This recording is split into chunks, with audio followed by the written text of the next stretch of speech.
Welcome back bulletin کا آغاز کریں اس خبر کے ساتھ کہ وزیر اعظم شہباز شریف وفد کے ہمراہ ایک روزہ دورے پر متحدہ عرب امارات پہنچ گئے۔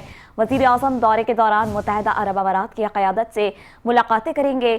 وزیر اعظم شہباز شریف متحدہ عرب امارات کے صدر اور ابوظہبی کے فرمانروا شیخ محمد بن زید ال نہیان کی دعوت پر متحدہ عرب امارات کے ایک روزہ سرکاری دورے پر ابوظہبی پہنچ گئے ہیں۔ ابوظہبی کے البطین ہوائی اڈے پر متحدہ عرب امارات کے صدر کے بھائی اور قومی سلامتی کے مشیر شیخ تہنون بن زید ال نہیان نے وزیر اعظم کا پرتپاک استقبال کیا اور وزیر اعظم کے ہمراہ گاڑی میں صدارتی محل کی جانب روانہ ہوئے۔ وزیر اعظم وفد کے ہمراہ متحدہ عرب امارات کے صدر شیخ محمد بن زید ال نہیان سے ملاقات کریں گے۔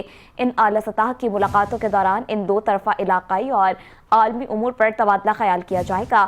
نائب وزیر اعظم و وزیر خارجہ Muhammad Ishaq Dar, chief of army staff field marshal Syed Asim Munir, وفاقی وزیر داخلہ سید محسن رضا نقوی، وفاقی وزیر اطلاعات و نشریات عطا اللہ تاڑر اور معاون خصوصی طارق فاطمی بھی پاکستانی وفد میں شامل ہیں۔